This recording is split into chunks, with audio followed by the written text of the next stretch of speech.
Tetapi ada beberapa rupiah sekitar 2 juta saya kirimkan ke Pak Edi, teman saya melakukan pesugihan di gunung tersebut. Dan di luar rumah saya coba menghubungi Pak Edi, saya menceritakan ihwal kejadian mimpi saya sampai saya mendapatkan uang 20 juta dari hasil jual ranjang besi saya transfer ke beliau sebesar 2 juta. Beliau pun sempat bilang di telepon mudah-mudahan itu salah satu pertanda bahwa itu adalah keberhasilan pesugihan saya dengan Pak Edi.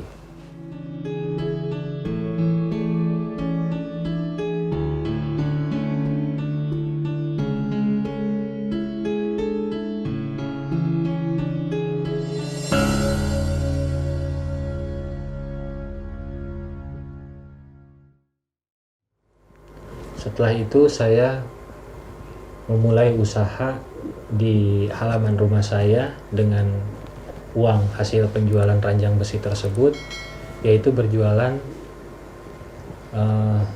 sosis bakar dan bakso bakar. Ternyata teman-teman,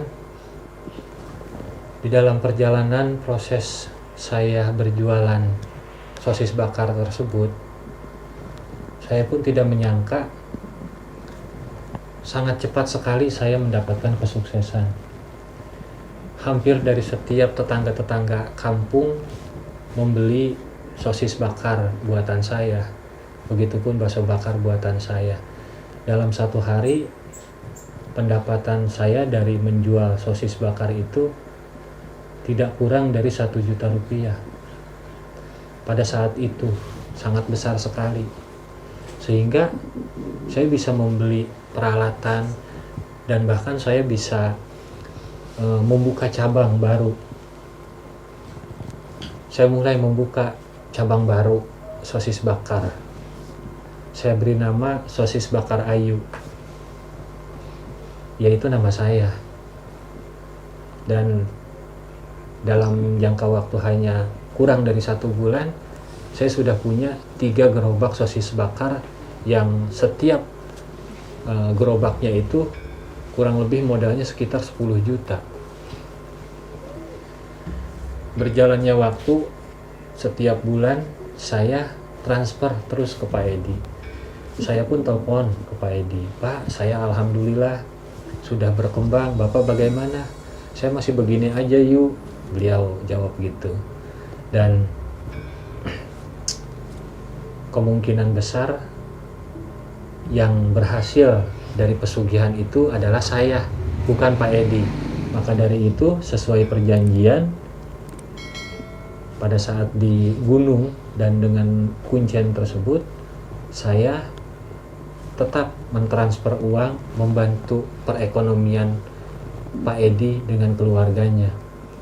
Setiap bulan, bahkan kadang 2 minggu sekali saya transfer uang 3 juta, 4 juta, 10 juta, bahkan pernah mencapai 15 juta dalam 1 bulan saya transfer ke Pak Edi. Hingga berjalannya waktu, kurang lebih 3 tahun sekian bulan, saya semakin berkembang usaha. Entah kenapa, tiba waktunya saya merasa bosan karena saya harus terus membantu Pak Edi, harus terus mentransfer ke Pak Edi. Setiap bulan, bahkan setiap minggu, saya membantu perekonomiannya Pak Edi. Pada saat itu saya berpikir, kalau seperti ini enak banget Pak Edi, nggak kerja nggak apa, tapi sama saya selalu dibantu. Padahal dia bukan siapa-siapa saya. Pada saat itu saya berpikir saya rugi dong, walaupun saya yang terpilih berhasil karena pesugihan di gunung tempo hari lalu, tetap saya merasakan saya rugi kalau begitu, karena saya harus usaha, saya di sini jualan, saya di sini mengurus karyawan-karyawan saya, tetapi kok uangnya saya harus bagi 2 dengan Pak Edi, uangnya harus selalu saya transfer ke Pak Edi. Saya merasa rugi. Akhirnya saya putuskan untuk tidak lagi mentransfer uang untuk tidak lagi membantu perekonomiannya Pak Edi. 1 minggu, 2 minggu, 3 minggu, sampai 4 bulan sudah saya tidak transfer uang ke Pak Edi. Saya tidak bantu dia. Nomor handphone saya pun saya ganti. Saya merasa aman, tenang. Karena saya tidak harus transfer uang. Lebih baik uangnya saya pakai buat beli yang lain, buat beli emas dan kebutuhan-kebutuhan saya yang lain. Semakin hari semakin berkurang penghasilan saya. Yang tadinya setiap hari 1.800.000, 1 juta sekian. Semenjak saya tidak pernah transfer lagi ke Pak Edi, omset saya semakin menurun. Lalu saya dengan suami pun seringkali bertengkar. Anak saya sakit-sakitan. Dan di bulan ke-6 suami saya meninggal dunia.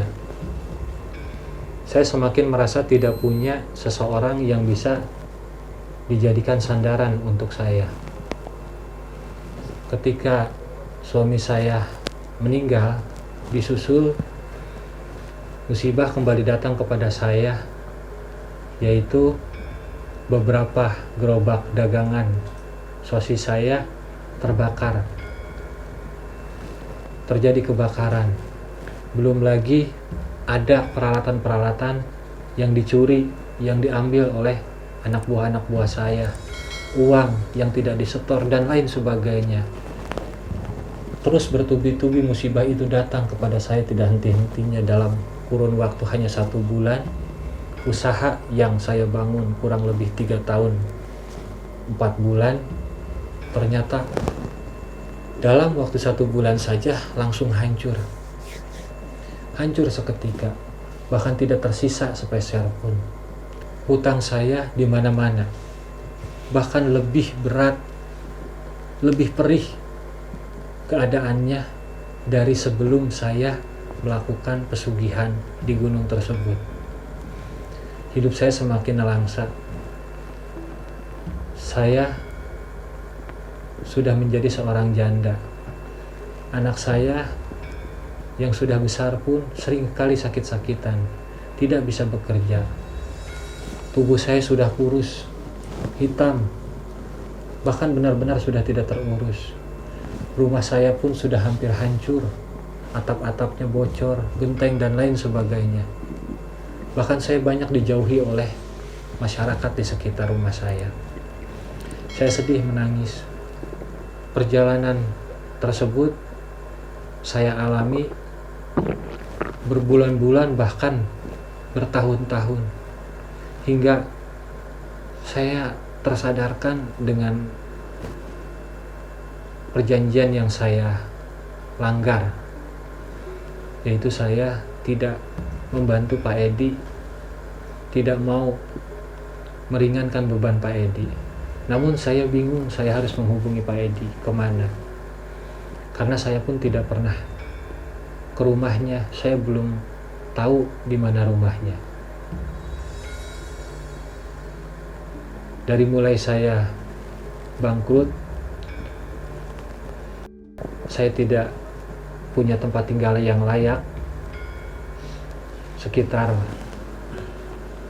2 tahun kemudian, tiba-tiba ada seorang laki-laki datang ke rumah saya, dan ternyata itu adalah Pak Edi. Setelah saya bertanya, ternyata beliau ada acara ziarah dari pengajian di kampung halamannya.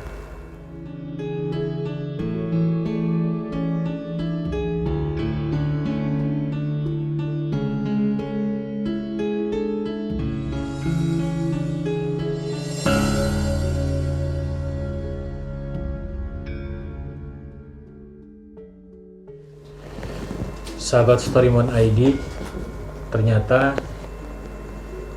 Ayu terpilih benar sebagai orang yang berhasil melakukan pesugihan di gunung tersebut. Namun Ayu melanggar perjanjiannya. Ayu mengingkari perjanjiannya, yaitu tidak mau memberikan bantuan kepada pasangan intimnya pada saat melakukan pesugihan di gunung tersebut, yaitu Bapak Edi.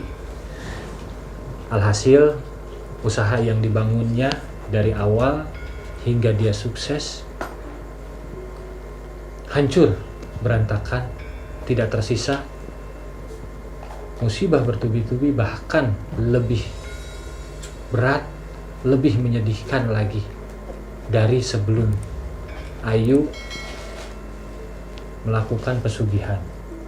Tidak terasa 2 tahun lebih Ayu terpuruk di dalam kemiskinan, di dalam kesedihan, di dalam kekurangan. Dan pada akhirnya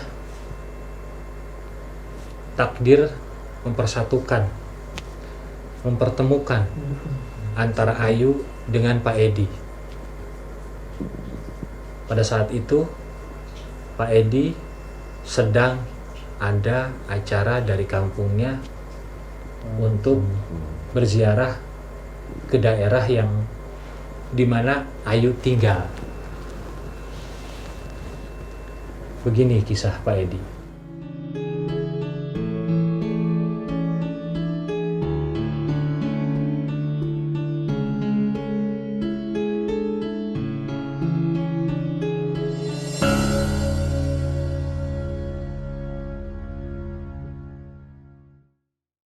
Di hari semenjak gua pisah dulu sama si Ayu, gua sempet ditransfer beberapa kali, sampai belasan kali lah. Tapi udah 3 tahunan lebih, kemudian dia kagak transfer lagi, ngilang. Gua hubungin, kagak aktif. Di SMS juga kagak aktif. Pokoknya nomornya kagak aktif. Buset, nih cewek. Gak ada pisan gua dah. Padahal gue lagi butuh-butuhnya. Ngilang tuh cewek.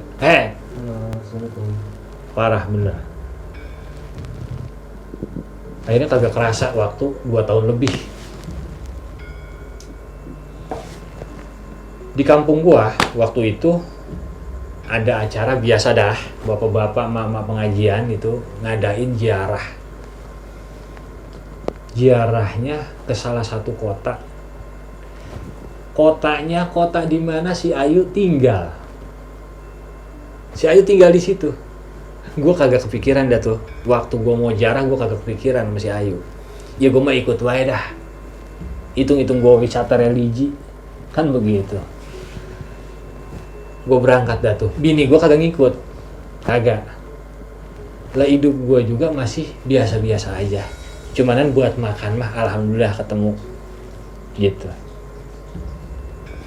Gue berangkat dah tuh sama orang-orang kampung ziarah ke kota itu. Nyampe ke kota itu, ngapah gue berasa diingetin.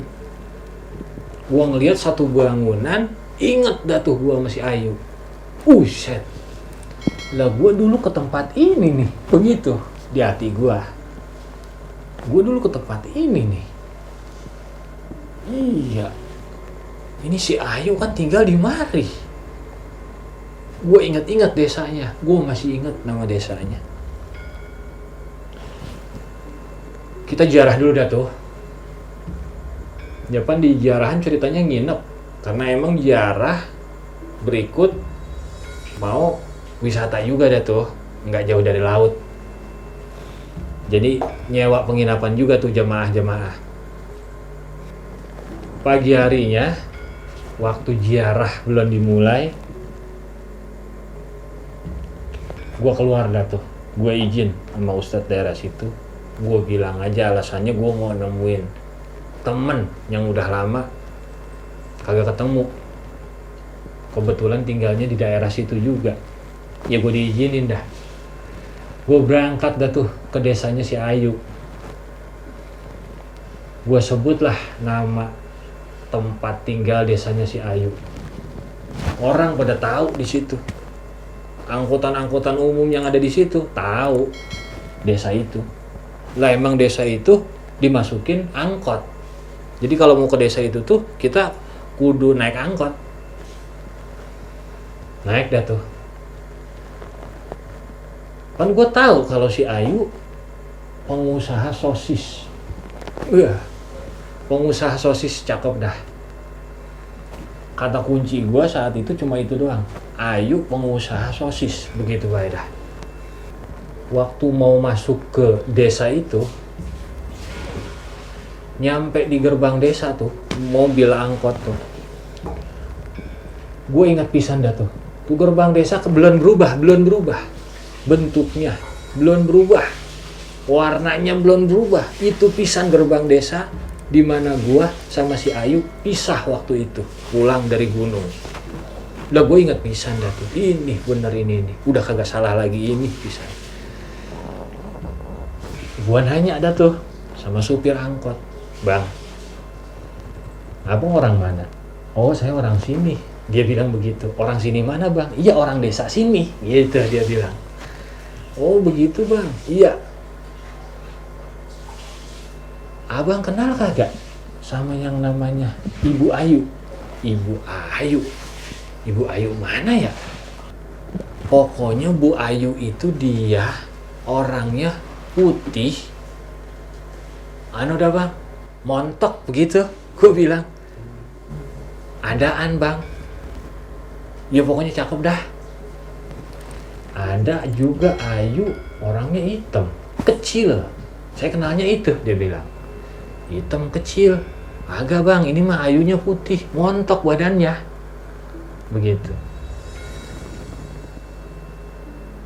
Terus gue bilang, oh iya bang, dia pengusaha sosis. Dia jualan sosis bakar, bakso bakar. Dia bilangnya begitu. Itu teman saya bang. Saya udah lama banget kagak ketemu. Saya lupa rumahnya, seingat saya daerah sini. Oh iya betul, sekarang dia udah bangkrut. Kata si supir itu. Wah masa iya bang? Iya, emang dulu dia putih, bahenol. Sekarang mah kagak, udah hancur. Lakinya juga udah meninggal. Badannya juga udah kurus. Kulitnya hitam, kagak keurus. Wah, jangan-jangan abang salah kali. Bener, kagak ada lagi dah Ayu pengusaha sosis yang tinggal di desa ini, cuma itu, kagak ada lagi. Dia bilang begitu. Lah gue kan makin penasaran. Di mana bang rumahnya? Bentar lagi. Ntar juga kita ngelewatin. Ntar saya turunin depan rumahnya persis dah. Oh begitu, ya syukur dah. Akhirnya diturunin dah gua di depan rumahnya pisan. Nyampe di depan rumahnya, kasih tahu tuh sama si supir, tuh rumahnya. Yang ini bang? Iya itu udah, kagak ada lagi yang namanya Ayu, cuma itu doang kan. Oh iya dah ya. Makasih bang ya. Iya. Ya udah, gua beraniin baik dah. Kagak yakin gua. Jangan-jangan nih si abang salah nih. Bukan Ayu ini yang gua maksud. Tapi kagak apa-apalah. Buat ngilangin penasaran. Kalau emang salah, ya gua nanya lagi dah ke orang yang di situ. Pikir gua begitu. Gua datengin dah tuh rumah. Gua ketok pintunya. Assalamualaikum. Berkali-kali kagak ada yang nyautin. Agak lama ada suara dari pinggir. Waalaikumsalam. Udah lu, suaranya gua kenal nih. Gitu. Nyamperin tuh suara. Nyamperin tuh orang ke gua. Waktu gua nengok, dia nengok. Buset. Itu pisan si Ayu. Gua kaget ngelihat badan dia hancur. Yang tadinya tinggi, putih, bagus, semok, bahenol. Habis tuh bocah. Sekarang kurus, kecil badannya, kulitnya hitam. Sambil dia nunjuk ke gua. Pak Edi, Bu Ayu, iya, Masya Allah ibu, gimana kabarnya? Dia langsung nangis, cuma kagak meluk gua doangan, nangis dia. Sambil mau sujud ke gua angkat baik dah, gua angkat. Jangan begini bu, jangan begini, kagak enak sama orang kampung. Ayo dah, jangan. Ke dalam baik, ke dalam. Gua dibawa ke dalam rumahnya, Masya Allah, di dalam rumahnya berantakan pisan, udah kagak ada tempat duduk, kagak ada dah, kagak ada tempat duduk pisan. Nampar gue di situ. Rumah udah berantakan. Dia cerita sama gue kalau dia pernah sukses dan dia kagak mau transfer lagi ke gue, kagak mau ngebantu gue karena dia ngerasa rugi. Sebab dia yang usaha, gue yang ngerasain senengnya. Dia yang banting tulang, gue yang makanin duitnya. Dia pikir waktu itu begitu. Akhirnya dia ganti nomor supaya kagak bisa dihubungin gua. Dia ngilang dah tuh. Dari situ katanya usaha dia hancur, teman-teman. Hancur. Habis-habisan semuanya. Dari mulai lakinya meninggal, anaknya sakit-sakitan, sampai ke usahanya satu persatu tutup, bangkrut. Sampai dia utang di mana-mana kagak bisa apa-apa. Sekarang dia janda. Masya Allah, udah gua kagak bisa ngomong dah di situ. Gua kagak bisa ngomong.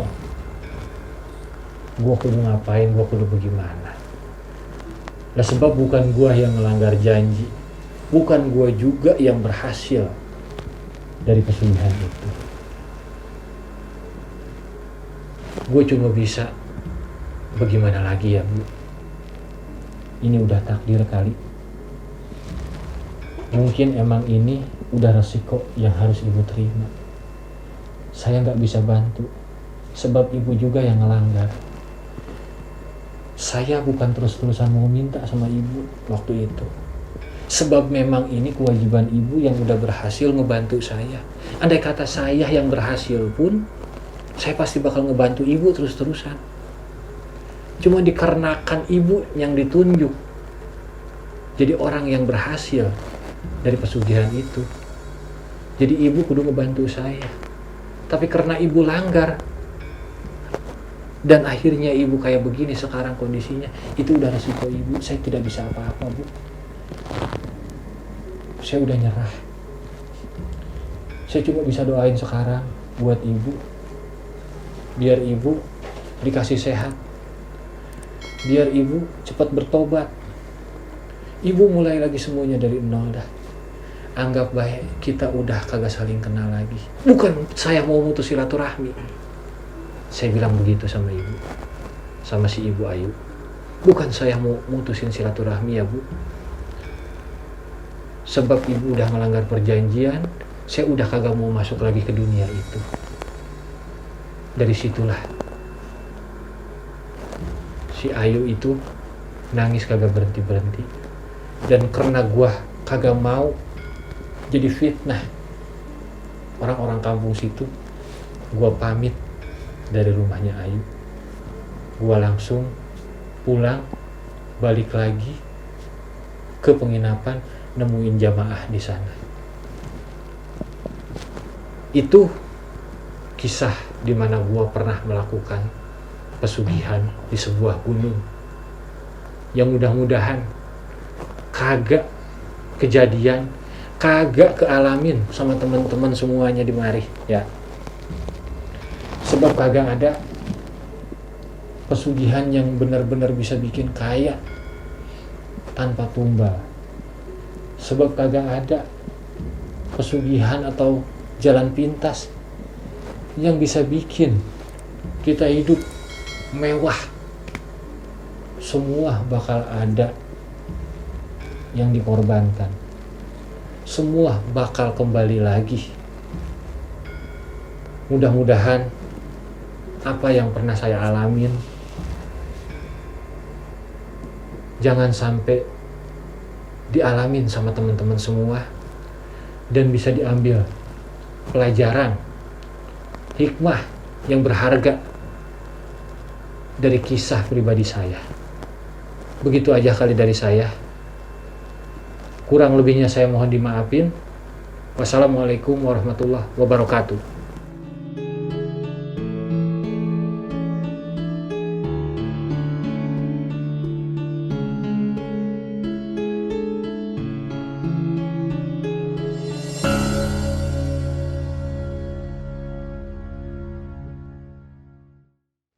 Sahabat Storyman ID, demikian kisah pesugihan yang dilakukan oleh dua orang di sebuah gunung, yang tentunya ada sedikit kisah di mana mereka melakukan sebuah hubungan yang tidak semestinya dilakukan. Jangankan dilakukan di tempat yang sakral, di dekat makam wali, bahkan di tempat yang bersih sekalipun, ketika hubungan intim tersebut dilakukan bukan dengan pasangannya, maka tentu akan menjadi sebuah perbuatan dosa yang akan mendatangkan bala. Semoga dari kisah Pak Edi dan Ibu Ayu banyak manfaat yang akan kita ambil, banyak nasihat untuk kehidupan kita ke depan, bahwasannya kehidupan kita tidak akan selalu baik, kehidupan kita tidak akan selalu dalam keadaan aman, tidak akan selalu dalam keadaan tenang, melainkan itu semua akan kita dapatkan hanya dengan iman. Demikian, saya Jaka Lalana akan kembali di season berikutnya. Assalamualaikum warahmatullahi wabarakatuh.